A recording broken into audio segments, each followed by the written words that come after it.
All right, y'all. So FIK Night 2, Festivali I Këngës Night 2, happened earlier today. And of course, just as I checked out the clips from Night 1, I'm going to check out the clips from Night 2 before doing my top 10 for, I don't know, it'll be released the morning of whatever the last day of FIK is. Thursday morning, I think? Yes. It'll be released on the 22nd of December.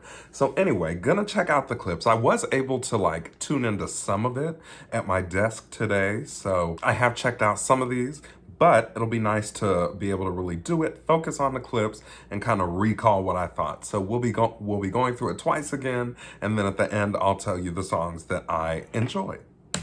I will say, as I was watching Night 2 for the first 9 songs, I was very concerned. Except I didn't know this is Wendy's sister, isn't it? So this one I enjoyed, but it wasn't unique enough for me in its current form. It didn't hit me with anything that stood out. This one this is when I started being a little skeptical. I was like, oh, this is something.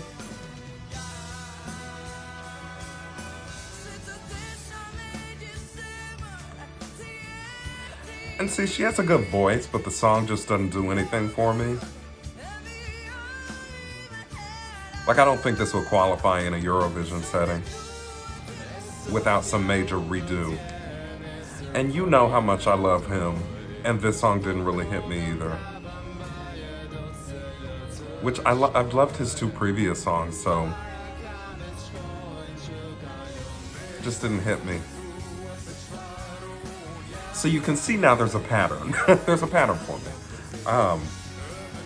As I was kind of listening, I was like, none of these songs are really doing anything for me. So I got afraid. I became afraid.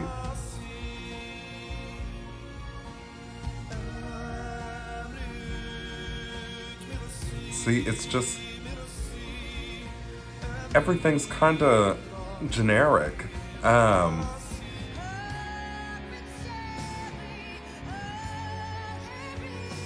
Now this is a very good vocal. The song itself, I don't know that I was sold on. I think I would need to warm up to the song. It wasn't very immediate for me.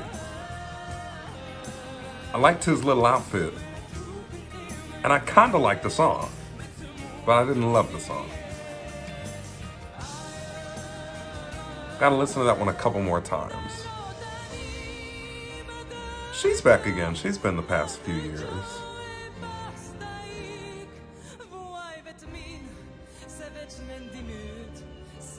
She has a good voice. Was not crazy about the song either. Okay, this was when I was like, oh, this is hearkening back to classic 2000s Eurovision. I kind of liked this. I did. It wasn't my favorite for the night, but I kind of liked it. I don't think I saw this one for whatever reason. Nice kind of light rock number. But again, not really pushing any buttons for me. Okay. This is gonna be either super embarrassing or super popular, but I liked this one. I liked it. I think not a lot of other people did, but I liked it. And then this is when I said, okay, not all is lost. Because, wow. My breath was taken away. Like I always say, Albania does a ballad better than most. Albanian singers just know how to sing a ballad. And my thing is, after what happened last year with the Ronella and the staging and everything like that, as much as I love the song, clearly there was some disconnection between the song, the staging, and the audience. And so my thing is, maybe we go for ballad this year. Maybe it's time to go for another ballad, because it's been a good little while since we had a strong Albanian ballad in contention, right? I mean, it's been since 2019. Because 2020 technically, 2020 didn't happen, so I don't count that in terms of entries that we got to see at Eurovision, even though it was selected. But so it's really been since 2019 since we've gotten like that strong Albanian ballad. And I'm like, maybe we've taken a good couple years off, a good few years off. It's time to do one of those again. Because you know, I love an Enis, I love an El Haida, and so I'm all for a good Albanian ballad. Like I love it as much as an ethno bop. Like from Albania, either of those will give me what I need.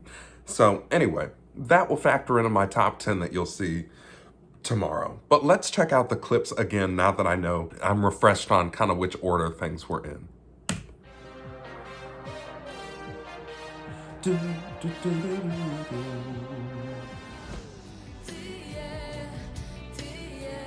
So again, this is really pretty. She has a really great voice. She seems super young, so I'd love to see her come back. Maybe her and Wendy can do a duet. Yes. Yeah, and again, this is where it started going downhill and I started to become afraid. Because I was like, oh no.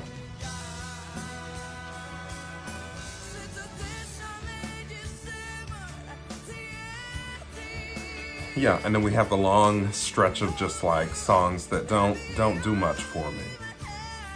She does have a really nice voice. But the song is just not, it doesn't stick out in any way enough for me. And I understand that Albania usually does revamps, but like, usually there's a good foundation off of which to build. Or else you're gonna have to just do a new song. Which 2021 was pretty much a new song, but there was a foundation. Like you can't lie, there was something there. See, stuff like this, it's just, you just kind of, you just a little plodding. You just have to plod through it just to get through. And a lot of these are so like heavy and dark in terms of the tone of the song. Like it's just like, oh.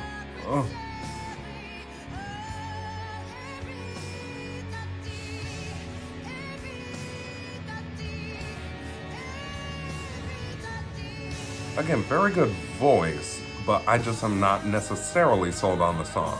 I don't think so, at least. I'm assuming on the final night they all perform again, right? They all perform their own songs again, right?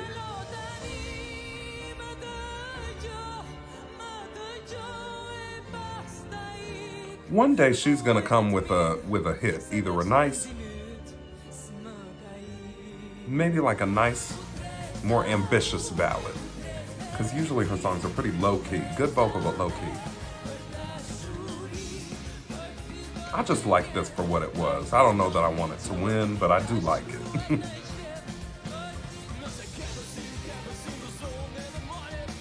It kind of gave me, Ukraine 2009 vibes a little bit. Couldn't you see it? Especially with a nice revamp, that would be fun. See, and I think part of the reason I like this one so much is because everything else is so heavy and dark, and this was nice. And I couldn't decide if this was like a little bit dated or like kind of fresh. The singer with the rapper and but it felt like springtime, I liked it. And then Queen Vanessa right here.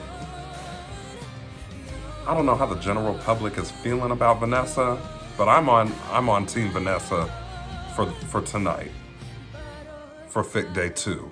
I'm not gonna give away my top 10. You thought you got me, you didn't get me. I'm not giving away where everything falls on my top 10 yet, but suffice it to say, I think I was a little bit more scared for a little bit longer after watching night 2, but some songs toward the end really were saving graces for me. So, can't wait, because tomorrow, all day, I'm gonna be thinking and configuring my top 10 so that we can discuss on the final day.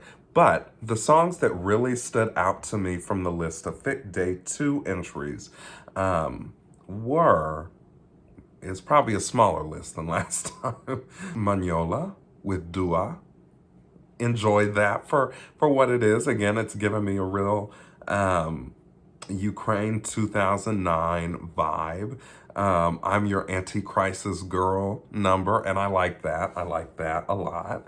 Alban and Laura with Melody. Like I said, I'm looking at the Eurovision World website and it has 2 stars. So clearly a lot of people did not like that, but I did, and I will defend that choice. Y'all know, it's kind of like how I liked Croatia last year and like nobody else did. But I'll always have some that I like and nobody else does, and I'll stand by those 100%. And then the last one was, of course, Queen Vanessa with Aroma Yon. So those really were the 3 that stood out to me. Everything else kind of didn't stand out or stood out just a little bit, but not enough to say, wow, that's on my list of favorites from this night. So again, tune in tomorrow for my top 10. And again, let me know what your top, let's say 3 were for FIK night 2. And what are you excited to see in the final? You know, who do you think could possibly win, and what do you think they would need to do to their performance in order to win? So anyway, thank you for clicking on this video. Thank you for watching this video. And as always, I'll see you next time.